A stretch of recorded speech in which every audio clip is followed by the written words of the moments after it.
First cab off the rank. Tea, we've got to do. Chai with sugar. Decaf. Chai without sugar. That was yours, wasn't it? Yeah, Rachel. Yeah. You'll. It was a long black. Cappuccino. Oh, that's good. Thank you. That way. Cool. Okay, so who wants to pitch their idea first? I don't mind going first. Great. I'll point this in your direction. It is recording because the other guy hasn't joined yet. Let's get my laptop because I'm just going to show something. Yeah, cool. I think we don't need to even hook it up to a big screen with this few people. Sorry? Do you have a big screen? Yeah, there's one there we can set up if we want to. Should we set it up or? You might? Oh, later? Yeah, okay.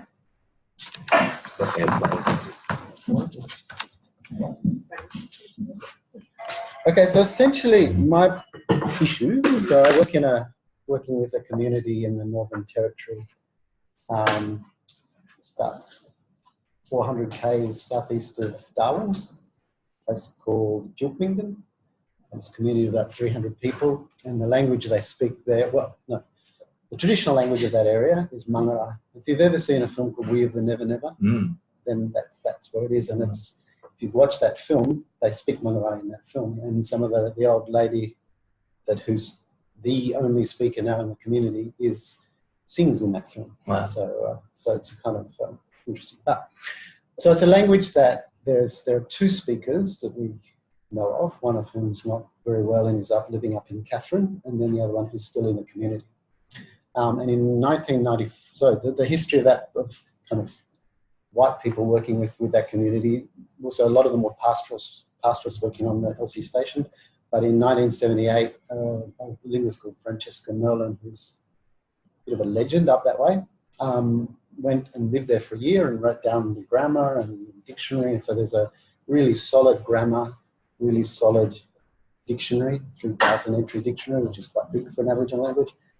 So there are all these resources, but basically the thing is that people aren't speaking that language. So there's one speaker, there are people with what we say background knowledge, which is kind of nebulous, and they've been programmed in the school of teaching kids and etc. But ultimately, so in the work we've been doing, we've identified that there's a group of, say, 20, 30-year-olds who are kind of keen to learn a bit of their language, and we've been working on projects. What do you want to say, etc. So where my interest comes in is that we have one speaker left. As a language learner and a language teacher, you need to hear the language. And with one speaker who's traditionally been involved in teaching, but who's now elderly and not that well, it's a bit of a big ask to say, right, your job is to teach all these people. On the other hand, there's a lot of stuff being recorded, so there's a lot of archival recordings, some of which I recorded in 1994. I've been working with the ones I recorded mainly because I know what's on them, and mainly because I recorded them in a particular way, which was, because it was for language teaching, I did it around themes and topics, and so, okay, health, how do we say, I've got a sore head, I've got a broken leg, so that's how I elicit it, which is not always how linguists approach that thing. So they approach it in various ways. So my thought was that, okay, if you're going to be teaching these things, people want to say this, if you can capture really useful little chunks of language that can express something useful in that context, so working out contexts, themes, topics, and then language functions. We talk about functions like suggesting or giving your opinion or describing whatever. So I'm interested in kind of capturing these chunks. So I've collected a whole lots and lots and lots of these things that I've managed to just using Audacity, just a very simple tool.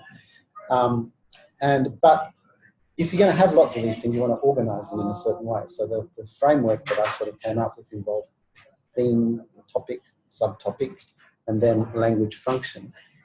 And what I'm interested in being able, so I've just put that in a spreadsheet. And you could just do it and put it in a spreadsheet. But what I need to be able to do is attach, so here's the transcription in Manggarai and with an English gloss and translation, and hyperlink to the actual sound file. So the important thing is that people see it, and more importantly, they hear it. And equally as importantly is they can re-access that chunk Because then my idea is that this is, I mean, it's not really a learning tool, it could be, but it's really a sort of a resource bank. I've come up with the name Chunk Bank as a, and basically it's a resource, it's a storage, and you can find useful language and then maybe make a resource that would be good for teaching that topic or that thing. So it's a, it's a resource bank. So ultimately I want to be able to give it to people and say, here's this thing, you can mine it and get useful stuff out of it. People potentially could use it to learn from as well, but ultimately it's a... so I'll just show you how I've sort of saved it as an HTML kind of thing. I was pretty proud of myself that I got that far.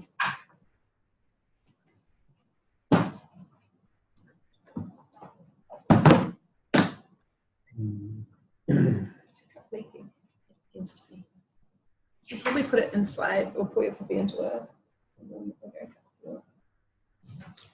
Okay, so this is one, oh no, do that one. It's a topic of health and sickness.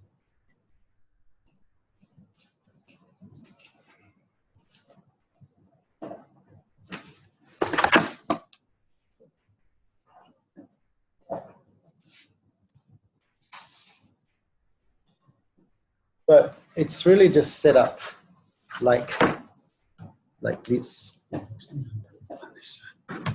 So the idea is you got the topic health or health and sickness, whatever, and then some subtopics, bodily parts or daily care, or actually, I'm just going to get a mouse. Do you think maybe the big screen would be better? Yeah, let's do it. Let's just grab it.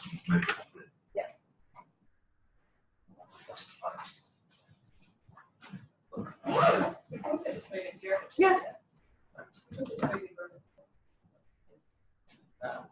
Yeah.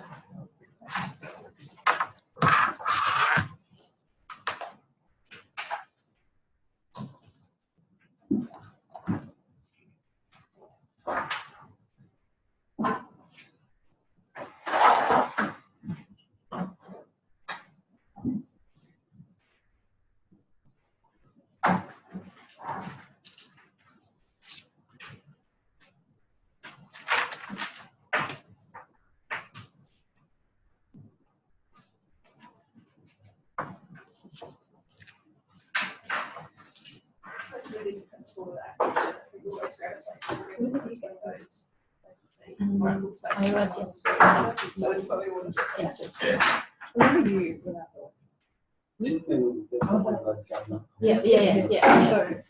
There's no one there. My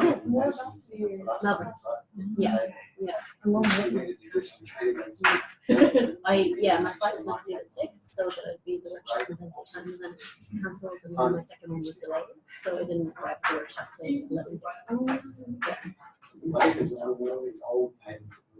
Yeah. The second one was really good, I thought. Yeah. It was really cool. Yeah. Yeah, considering it was new for most of the people there, I feel like I got a lot out of it. Yeah. It's just such a sort of infectious, like, I don't know, engaging person. It was very, yeah. Well, she was like, oh, we'll try and get you guys to work on it, but then she's like, keep talking. I know, she's like, oh, did you do much while I was talking? I'm like, I can't look at that. Yeah. That's the lady from yesterday. Right? Yeah. Okay, I'm glad you guys had the same thought. I was like, not doing it. Yeah. What type of unicorns on this road? You could do both. Like, crazy. So, are you at Western Sydney then? No, I was at UTS. Oh, so, cool. but now I just, in startups. Well. Oh, cool. So is your background in linguistics? No. I just popped by because I thought like, it would be interesting to learn more about design thinking. And also Rachel knows Clarissa. Clarissa will work with me on the hackathon, and she was like, they're going to be talking about apps, so just hackathon. Cool. So do you feel like so far the linguistic stuff has been accessible the way people explain it? Yeah. I guess it's not too hard to understand. Like, I think it's set up. Yeah. So yeah, no, it's interesting. I thought like, it'd be cool to get exposed to other ideas of other. Yeah, it's cool. Sorry. Oh, I see. Is it unusual for you to meet people who want to work in something that isn't going to make any money? Good question. So there's an issue with that. It depends on, like, you'll have to go make money because you need to go to singers, right? So it needs to be in the form of profit. Yeah. Because then you're going to use that money. Like a So- research grant or something. Yeah, but there's only to an extent as to how much those grants can go from you. Like, you know, if you, because there's so many startups happening. You're competing with all these other startups to try and get those grants. So there's always a way that you need to actually try and figure out how to make revenue. And I mean, you can go and charge things about price. If you also put any price, and that would be like a kind of differentiation. But like, there are a lot of people who say yes, not for profit, but it's just like, how viable is it in the long term, in the long scheme of it? Because I mean, like, a lot of people, like a lot of the skills are that do work is like social enterprises and stuff. And Yeah. but it's not usual. I have been to Sorry, I feel like my project is completely So yeah, so you need to generate revenue. basically You need it's enough just to a search sustain function. it. It's quite be extra. extra. I think Zaniel specifically. No, well, the guy who was remote specifically put out and put everyone's messages. So It doesn't actually matter. That's probably I think it's the guy who was remote. Who has not shown up on Zoom. Okay, so sorry, I'm technologically not very technical, but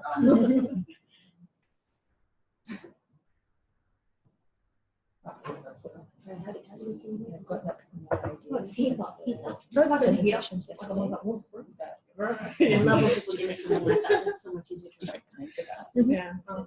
Do something. I give people like 2 weeks to Well, promote. you can put So scripted even when for you're like my full name, I couldn't learn it It's until a small window. Okay, success. can I? Okay, so basically, it's set up as a topic, subtopics under the topic of health, and the Mangarai version using color to try and highlight some of the grammatical sort of distinctions. This is what we call a gloss, which is like a word for word. So instead of every, that's nara is every day, this is the present, etc. And then a kind of an English translation. Ideally, you'd have probably a Creole translation. Actually, the language that they speak there is called Creole. So it's a language which is a mixture of English and the traditional languages around the area, but it's sort of neither one of those, but it's sort of a mixture, more or less, of those. And so that's the language people speak. A lot of people speak English as well. So for English for now, because that's what I speak, but ideally you might want to have Creole as well. And then this is the source of the sound file, so that's the original place where you can find it. And then there's the speaker. So also on this, the idea is that here you've got a hyperlink. So you hyperlink to the file. So in a sense, that's what I was using when I was up there. Maybe this is all it needs to be, but it's going to be bigger and bigger. Theoretically, you get lots of different sound files. You're going to have quite a big document with all sorts of different topics, themes. So you're going to try to get as many as seekers asking what's wrong, saying what's wrong, giving an explanation for the sickness, asking advice, giving advice, saying what action you're going to take, etc. So ultimately, this is just what I happen to have. So I had what I recorded. When I look through it, I can actually identify these things. You might also say, well, I want to be able to say this, so you could identify some things and actually go down and ask the speaker and say, well, can you tell us how we might say this so that this is something that could be developed. On top of that, lots of the stuff that was recorded by Francesca in the 70s, so there's 35 hours worth of people speaking Mangarai that hasn't been transcribed yet. So in there's no doubt a treasure trove of all sorts of wonderful things you might find. So just my thought is to create something that was not online, so Wi-Fi and all that kind of stuff is an issue. That can So something that could sit on some kind of a device, maybe even a telephone, that would allow people to, or the computer would be. I mean, if you're looking at it as a resource bank, the computer's fine because but you might want to develop something even from this that you could put on the telephone, like use it like a dictionary. These days, people often use dictionaries that have them on their phone. Everything. The disadvantage of dictionaries is word focus. What I'm interested in is longer chunks.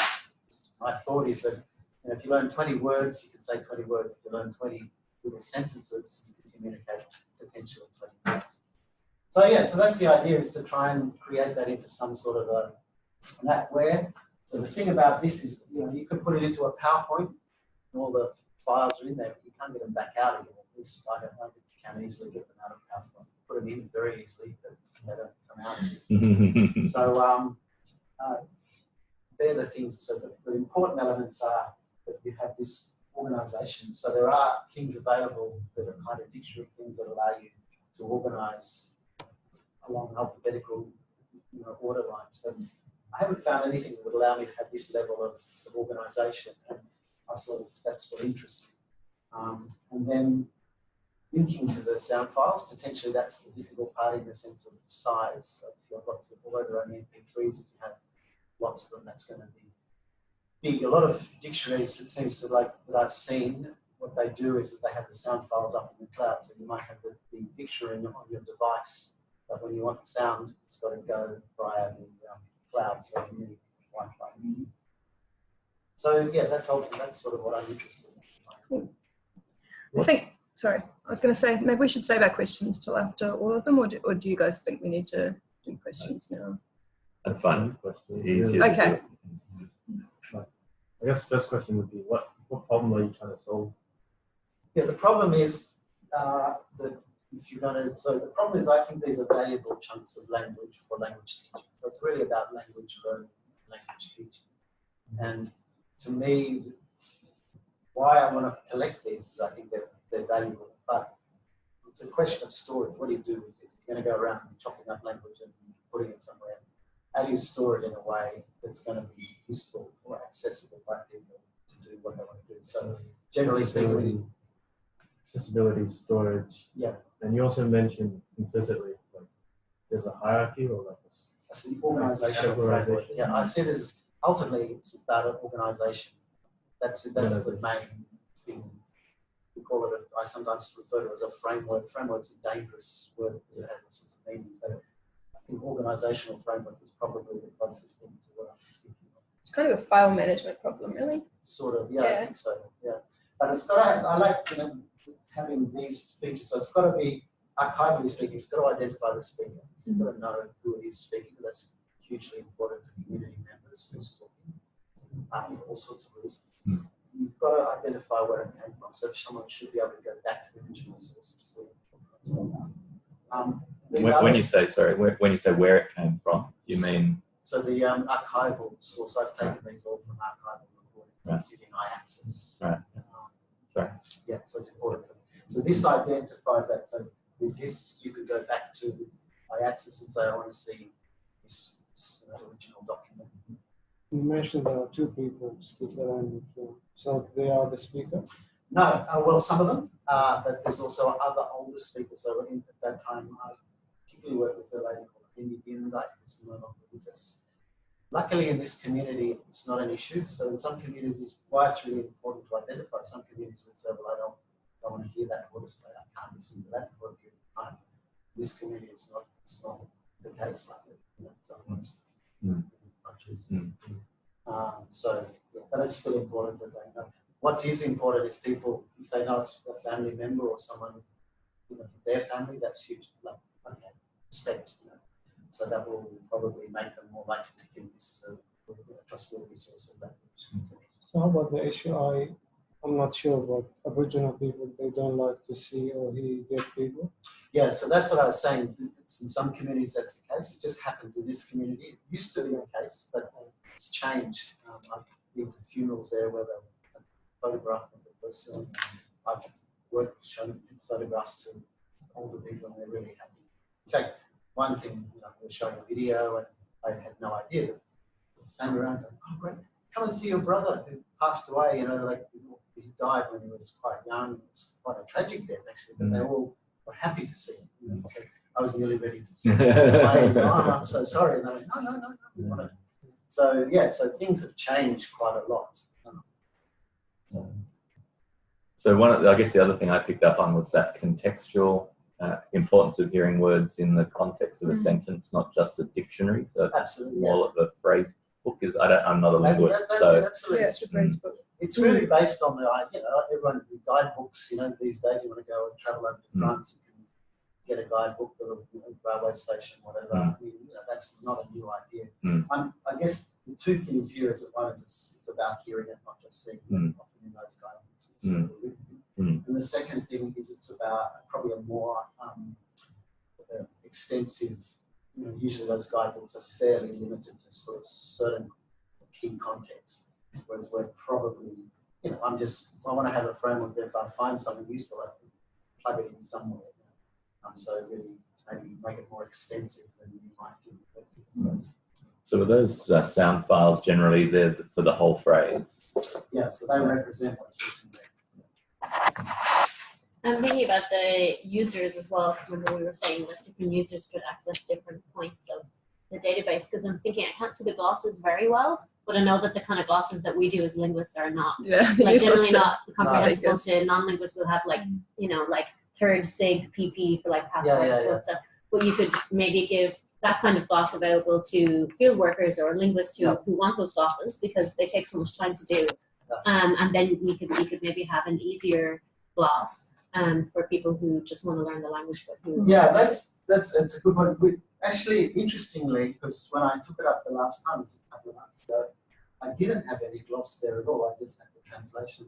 And when we talked with people, they sort of felt like they wanted to know really what each chunk, kind of which bit of a word meant. So what I tried to do in that case was make the glosses less technical. Like instead of, you know, the sort of thing you might get in a press.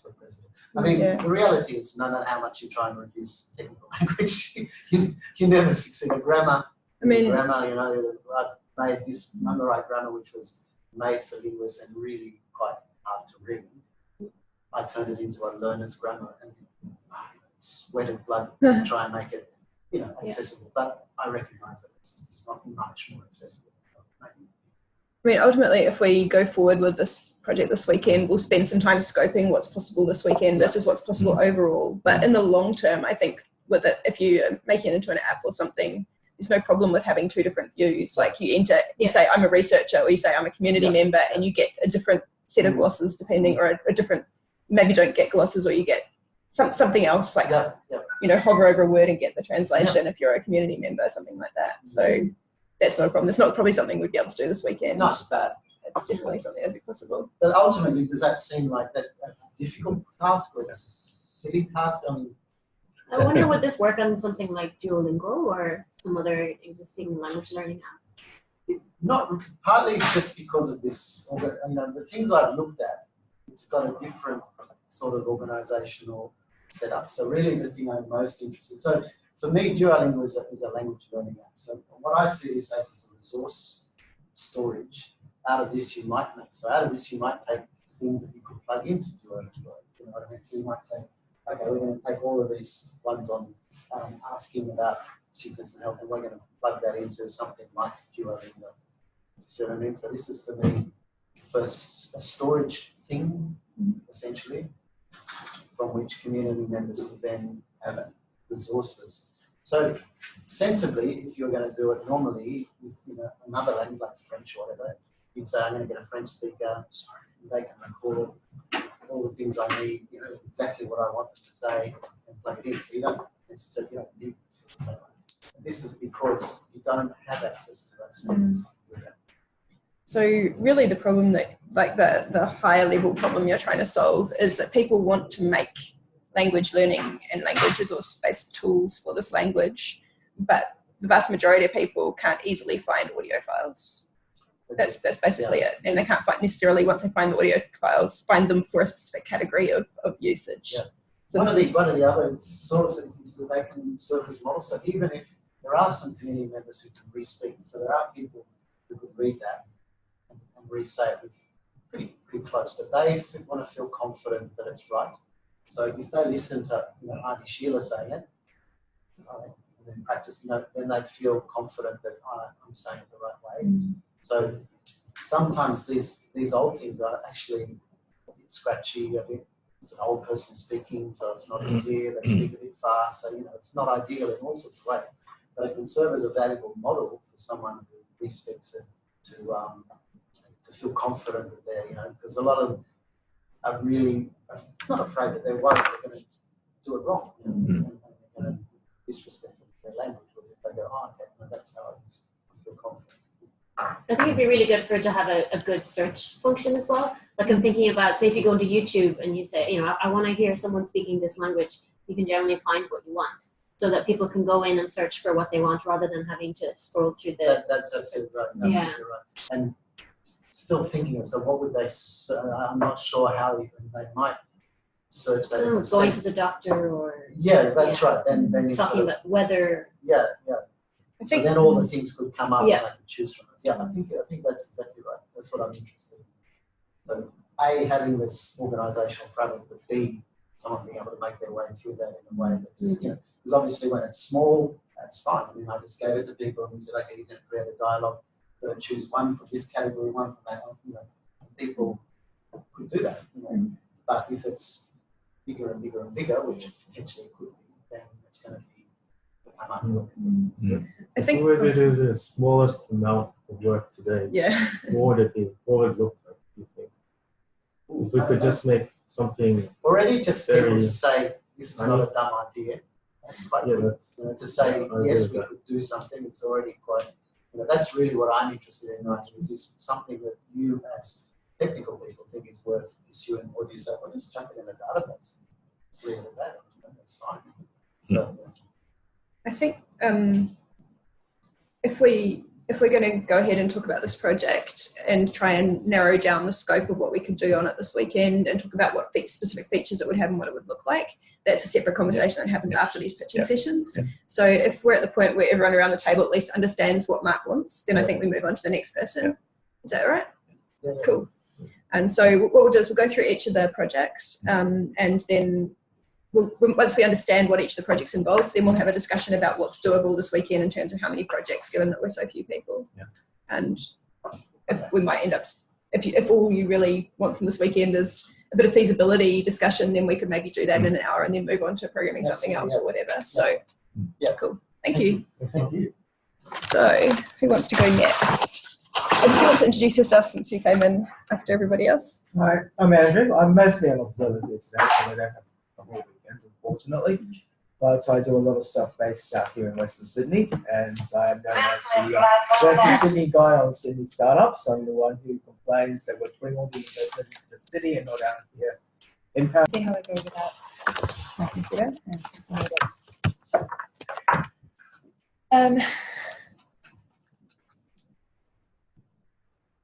All right. How to begin?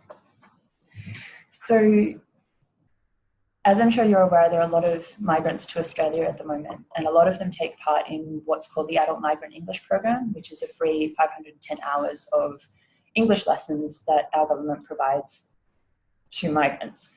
There is a curriculum for this program, but one of the things that's particularly lacking in that curriculum is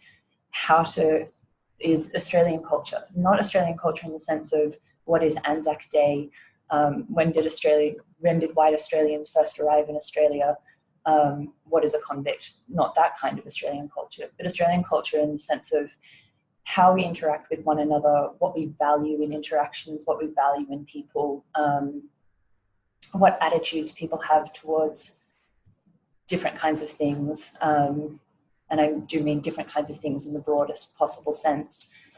And then how all of that comes out in language, the way that we speak. So migrants might get education on, say, we make requests in the way that we say, like a polite request is, would you please close the door for me? Not close door.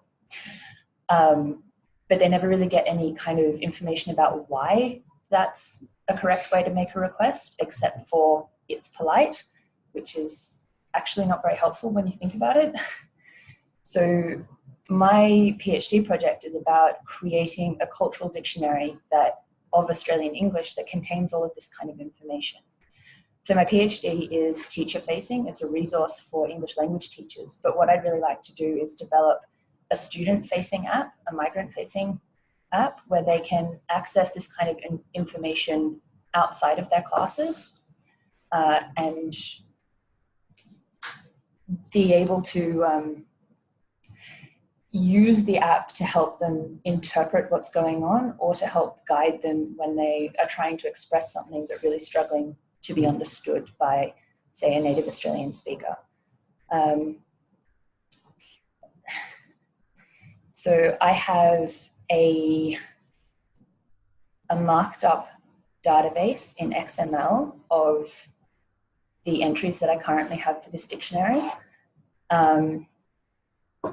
I have 334 entries. They actually have quite a similar structure to what you were saying. So I've got different, I call them modules. This is for my teacher-facing dictionary, but this is what I currently have. So they're in modules or chapters, which are broad topic areas, and then in sections, which are more narrow topic areas. And then each of them also have indications of whether they're a value or attitude, belief, a phrase, a single word, a cultural keyword, so on and so forth.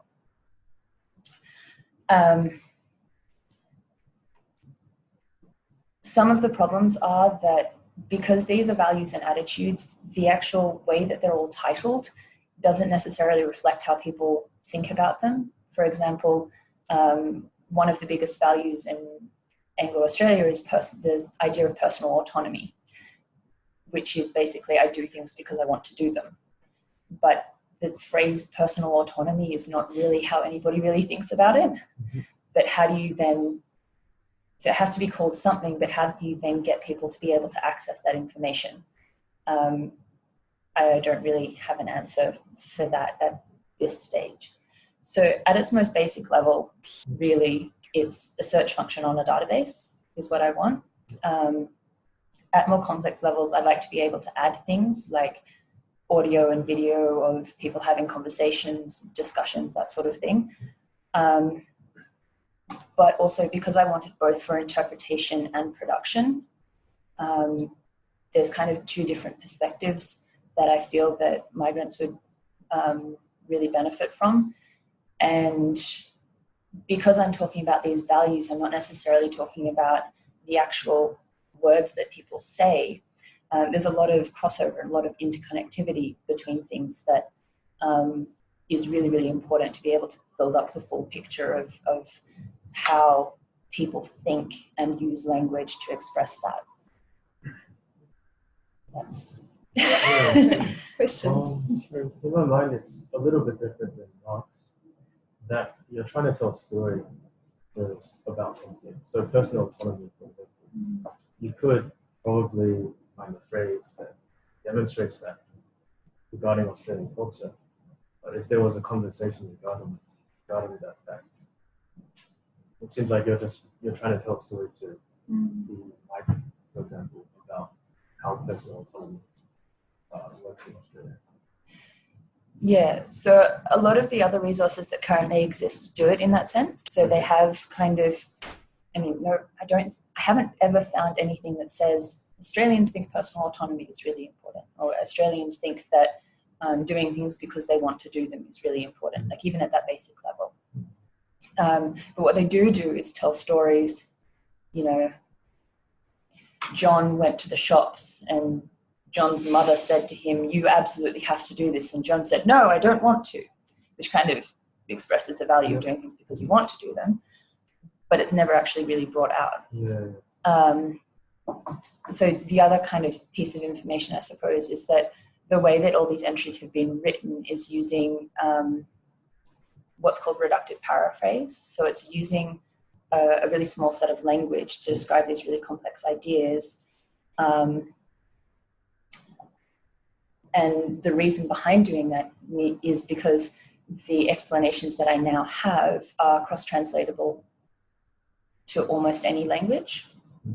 So because they use just the words, just the concepts, just the syntax, which is available in most languages on Earth, So it's therefore accessible to migrants from all backgrounds, regardless of where, but also regardless of language ability, because they should very easily be able to find the equivalents to these words and be able to understand these concepts with no loss of meaning, despite the fact they only need about 100 words in English to understand it.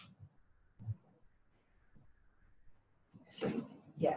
So you were saying that these other resources tell people in stories. So I gather they're not necessarily as searchable in terms of, hey, I'm running. Is it part of the thing that you're looking at? Is like, how do we make this stuff that you can just search when you run into the issue, as distinct from sitting down for a course? Yeah, exactly.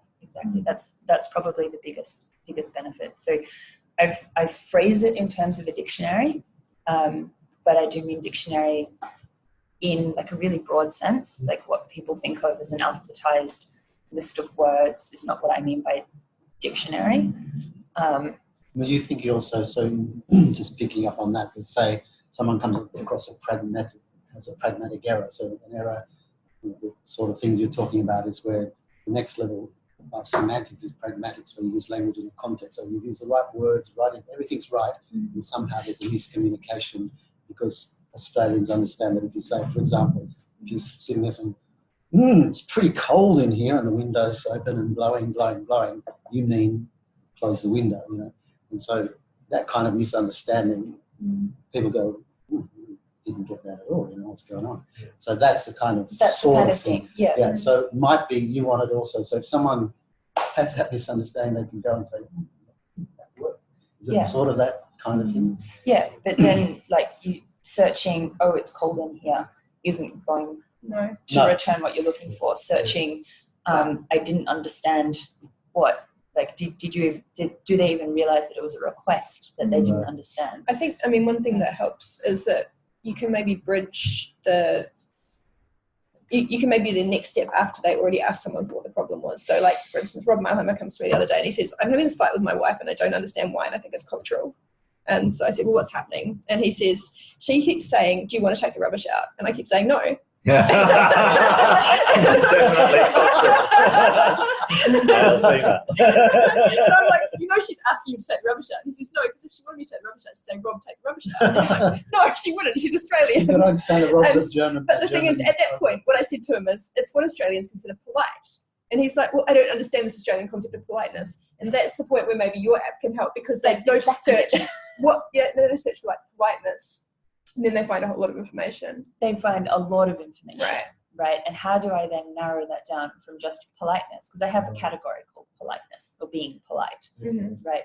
Yeah, politeness, taking the rubbish out. Politeness. Could you please take out the rubbish and be the... Even then, no, in Australia, that's way too direct. Whereas my wife would be saying, it's your job, Wayne. So ask me to please do it. In a way, you do have to go through all of the information that's in the section in being polite, but how do you make that navigable, as in, right, you're presented with the first piece of information. Now you can sort of go to the next piece of information that makes sense for your situation.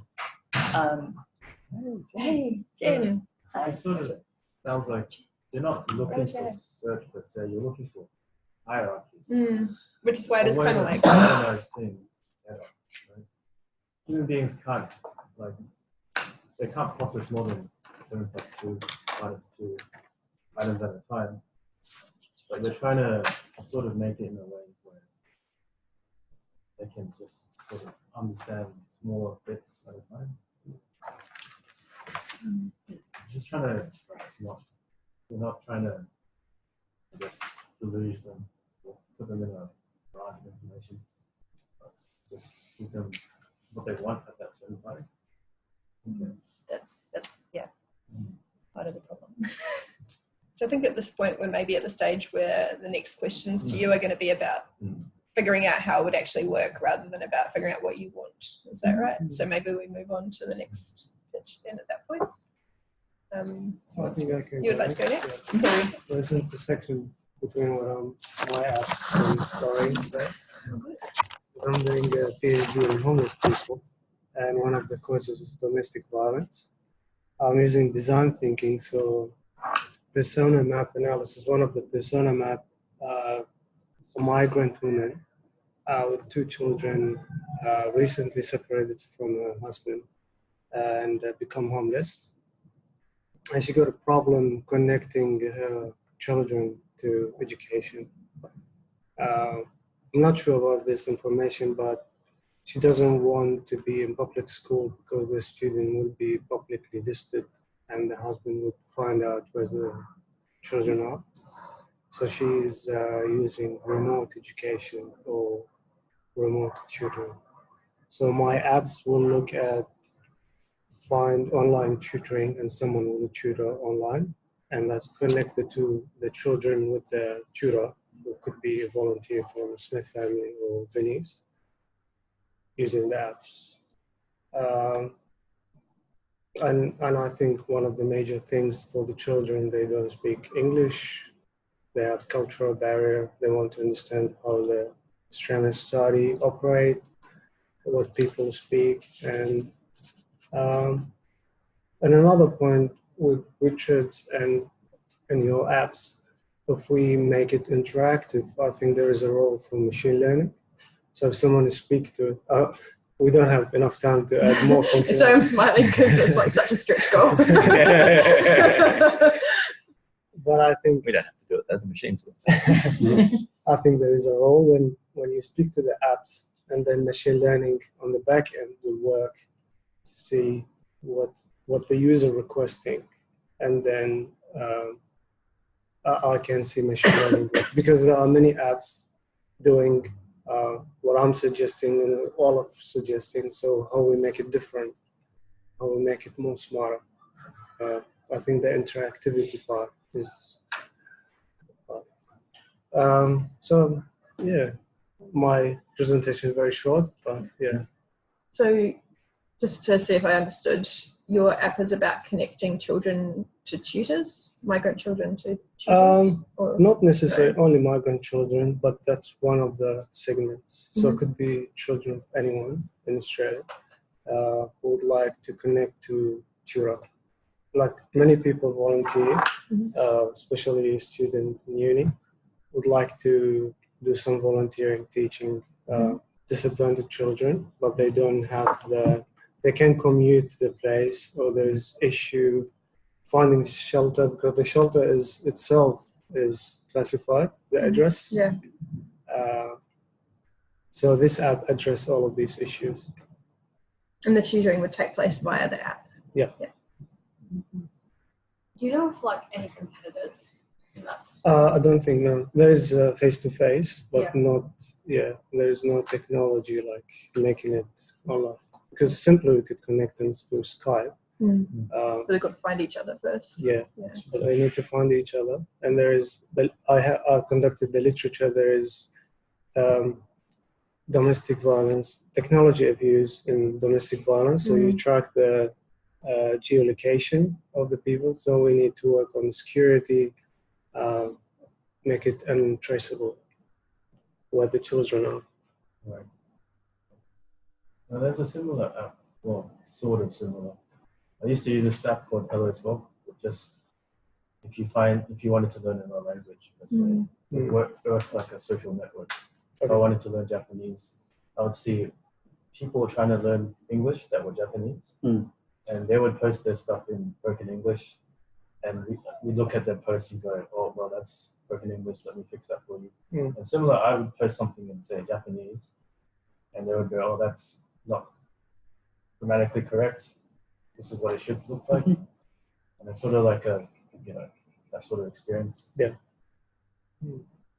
But it's not a personal connection, it's just a kind of, you put it there and someone just picks it up, or is it someone Well, sort of like you have Facebook, a connection with? I guess.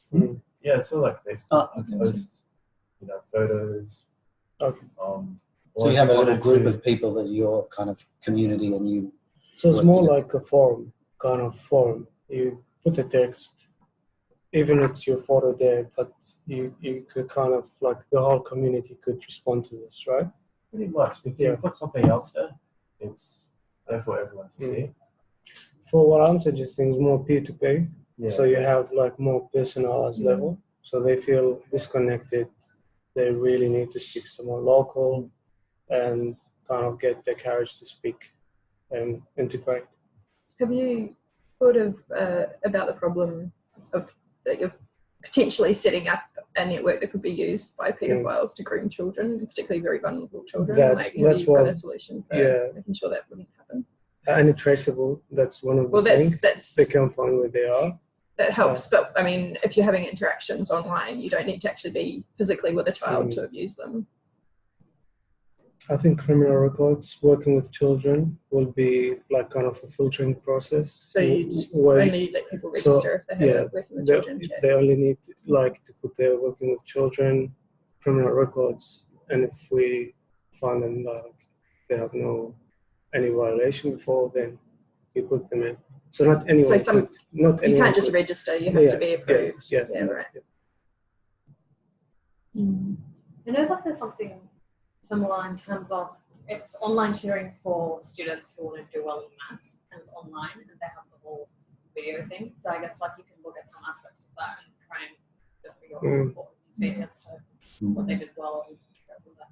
There's also Australia's, we call it School of the Air, which might, I mean, it is geotagged, so it's not obviously perfect for you, but it might have some really useful elements that you can use, because that's your entire schooling happens online and through video links and things like that. So they've definitely got all the platform there for assigning homework and submitting homework and getting feedback from teachers and getting worksheets sent out and things like that. Do you have to pay for it, or it's free? School of the Air? Yeah. Don't know. Okay. Once you I think it's start subsidised because it's a rural regional thing. Mhm. Yeah, I think it must be free because it's the public school. Used to be radio. Yeah. And once you start thinking about that sort of thing, it might be worth looking at existing learning management software. We all know the terrible stuff that universities use, but there's also open source, really flexible software out there that's being used by MOOCs and things, and they've got a lot of the features that you already want. What they don't have is that findability aspect, but if you can find one that's flexible enough, you might be able to build some sort of add-on or plug-in for it that would let you do that. But we need permission from the provider first, because we can't just connect the things using their service without their There's some of them that are open source and self-hosted, and then you'd be able to do whatever you wanted, presumably if you check the license. Yep. So it'd be worth looking into those maybe. But again, I think we're moving on to talking about features now instead of questions. So easy to do. Yeah. So one question was, it seems like there's two different things, like the machine learning bit is kind of sort of a separate thing, really. Machine learning is more like more personalizing the service to them. So you look at all the history, like everything will be recorded, like kind of transcript, and then go past through machine learning, so you could see what most of the question they ask or the services they want to have. Anyway, sorry, I should. Yeah. So you could, like in the future, could customize it. Cool. Did you have something? I'll just pitch what I pitched yesterday at the workshop. Cool. Let me see if I can. You're very backlit. Is that all right? You Bother can me. be a It's a little bit disconcerting to With see myself. protection. So my name's Chloe. I'm a sociolinguist at the University of Melbourne, and the main thing that I work on is accents and dialects. So we know a lot about different accents and dialects, but one particular area of interest is how different accents and dialects get evaluated or judged or perceived by other people. So we know, for example, that people can get discriminated against for having a foreign accent, that certain accents conjure up different kinds of stereotypes for people. So you might have read that article that associated the Australian accent with drunkenness. As someone from Ireland, I get a lot of comments on my accent, that it's so nice and friendly. And we also know about the US accent, for example, that it's usually not particularly liked, but generally viewed as a very sort of credible, professional kind of accent. For my PhD, I looked at a group of migrants who had moved to Ireland for employment, and was looking at their attitudes towards the local accent. And I found that generally they tended to view the local accent as something that they weren't really willing to engage with, because they viewed it as kind of inferior to the kind of accents they'd been exposed to in English language classrooms, where British accents and American accents tend to be provided as the model or the norm. And obviously this can then have implications for how migrants can fit into a new community if they're not accommodating to the local accent. So it's going to further cement those differences that we have. So this is something that sociolinguists have actually been working on for a long time, is how accents are evaluated and perceived. But one problem, I guess, is how do we isolate what people are judging about the accents from what people are judging about the whole picture? So all the cues that we're getting about people and their appearance, their profession, and their gender, all of these are implicated in how we make judgments about other people. But as sociolinguists, we've devised certain methods that can help us to specifically get at people's evaluations about accents, about specific voices, by getting people to listen to different recordings that are provided in isolation with no other visual cues, and then get them to evaluate what those speakers mean for them. So does this speaker sound professional? Is this someone that you think sounds likable? Does this person sound educated? And in that way we can try and get closer to the knee-jerk responses that people have when they hear particular accents, particular voices. So lots of people have been working on this, coming up with, I guess, different online surveys. I think there might be some web-based surveys that have been distributed to get at this kind of information. But I think this would work really well for an app because of the quantity of responses that we could get if we could get people to get hooked on a language attitude app. So the kinds of previous research might have, maybe 40 to 100 respondents, maybe a couple of hundred, but an app could potentially reach a much wider audience if it was fun. So what I'm proposing is a more fun kind of app where people listen to speakers from, say, 6 different accent areas. So those would be English accents that are both accents that we might consider to be more common, like the US accent or the British accent, but also some accents of English that people may not necessarily associate with the English language, such as the Indian accent, Indian English, or other parts of the world where English is spoken as a first language, but in an accent that people don't associate with native speakerness. So this app would present people with short audio stimuli, and a setup that I sort of brainstormed in the workshop yesterday was that it would follow something like Tinder, where people would swipe left if they didn't like the accent and swipe right if they did, because this is something that people are really familiar with, and it's going to get at those knee-jerk responses to accents. The app would be recording the time that it takes for someone to respond. So users wouldn't get the response times, but researchers like me would. And the really interesting thing about those response times is we could see which responses are very rapid, where people make a very quick judgment about a speaker, and then those ones that are sort of more undecided, right? So why is it that people hesitate over certain accents over others? So along with, so people will be listen to the stimulus and then swipe left. There'll be a question, is this person friendly, left or right? Is this person, does this sound professional to you? Swipe left or right. Does this person sound educated, left or right? And they'll also be asked to guess the origin of the speaker. So do you think this person comes from Australia, New Zealand, the US, and whatever other accents are represented? And then finally, they'll give us a couple of bits of information about themselves. Most importantly, where are you from? Because we know from accent studies that people tend to evaluate accents that are more similar to their own as more likable. So if someone from Australia rated the Australian accents higher, that would be something that we would predict, but would also be good to confirm as well. I wouldn't expect this to take longer than about 5 to 7 minutes to complete. in the hope that this is something that people would actually find kind of addictive. The reward at the end would be to tell you how accurate you were at guessing the accents of different people. So I spent a lot of time on social media looking at different accents. It's actually something that tends to capture the public imagination.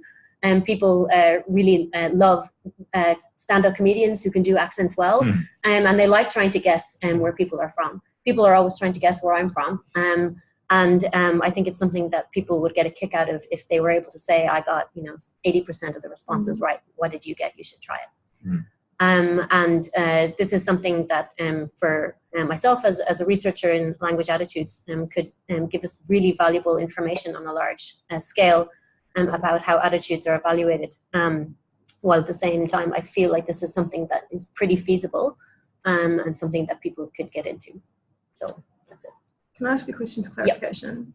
Yep. Since you're actually planning on using this as a research tool, do you have or do you need ethics clearance? Yeah. You have or you need it? Oh no, I need it. Okay. Yeah, I haven't started this project at all. Right. Yeah. Yeah. So you do that before you released the... Absolutely, yeah. So I mean, the first aspect for me was also then around one of my clients. I can't remember if they called it this or whether that, but it was basically hot or not. This is basically what this is, right? Not for accents.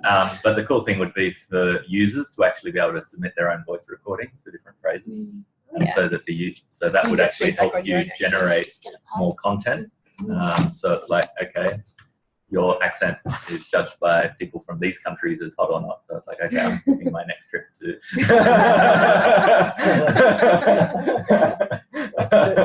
All those sorts of gamification sort of aspects from a user as well. Interesting. So people would upload themselves saying something. Yeah, so it would just say this phrase, and press record. Yep. G'day, mate. No, whatever. I don't know. Probably not that. Don't hear Americans say that. Something neutral. We need your cultural dictionary. That's right. Yeah, I was getting my projects mixed. And then that would feed back into the So apps. that would then be content that other people would get. Yeah, I mean, I think. And that would then, because you could get demographic information of male versus female voices, and that would then give you a broader way of trying to filter out correlation versus, is it a male accent versus female accent? Yeah. And to be honest, sorry.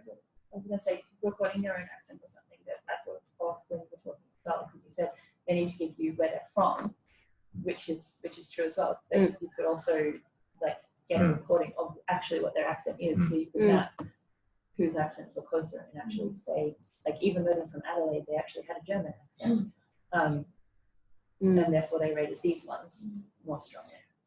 But even if you couldn't use those uploaded recordings for your research purposes, and I suspect you might not be able to because you just have no way of verifying and the audio quality might not be good and so on.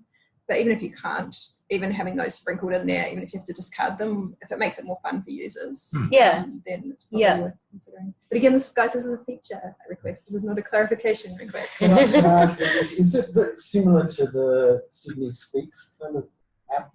Because they put that in the Powerhouse Museum and you can go on and listen to some of those old recordings from Barbara Hallberg and see whether people, that recording you have to evaluate whether they're upper class, middle class, whatever, which part of Sydney they came from. Yeah, I did that. Feedback in, which is I really love that, and surprised at the things I got wrong.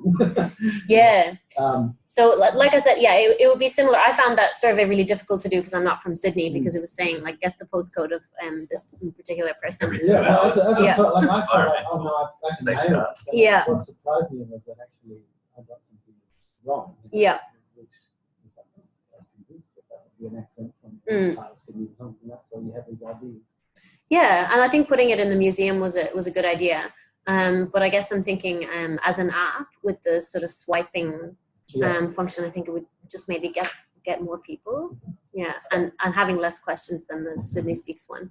But yeah, there's plenty of other of these kinds of surveys being done by sociolinguists. Yeah. Yep. Would this be something that people do once and then don't touch again? Sound like you were saying no, right? You wanted people to get addicted to it. Yeah, so would it have different levels? Yeah. Yeah. You did sort of say that it might take 7 minutes or whatever. It's a long time. Is it? Yeah. But if they keep playing it, if they open it every every time they're on the bus or whatever, and they're listening to accent through the headphones and swiping just because it's fun. How do you break that into research data? I don't know. Yeah, that's a good point, because I guess an app is something that you want to use more than once, Yeah. right? And it's something I was thinking about yesterday. I mean, I would totally get a kick out of an accent identification app. I would go on it every day if I could. I get all the different levels and everything. But I guess I was kind of trying to keep this small and focused for today, because I thought maybe if it started getting into all the different levels and stuff, it would just be so much bigger of a project. But yeah, that's a good point. So just potentially you could have a big database, a lot of different, so for each category, and it randomly selects out of that category so that you're not doing the same one every time. The next time you try it, it might chuck you some different, you might even remember you've done it once, and next time give you different ones or something like that. Yeah, possibly. Yeah, I think it's important that the stimuli be the same, that the people are saying the same thing, because otherwise we don't know whether people are judging the content of the utterances and not how they're being said. But there could be a larger Yeah. of those you choose 10 out of the 50 or whatever it is. Yeah, there could be different levels. Sounds like I did a little survey last night from the University of Adelaide on attitudes to rescue dogs. It was really interesting way that they did it. You had to kind of say, would you approach this dog in the street or not? Strongly agree or disagree. But it was a really, really interesting way of doing surveys. It just reminded me so much of what you're trying to do. So what was the interesting part of it? What did you like? Well, it was some sort of. Can we just pull up? Yeah, let's see. We've just about finished the pitching. We've just finished a class, so we're just. Cool. Have a seat. There's more chairs in there. Thank you. Just it was a very simple monkey survey. Yeah. But it actually gave you the opportunity to go, what are your attitudes on these dogs by vision? Oh, cool. And then what has been your experience of actually meeting these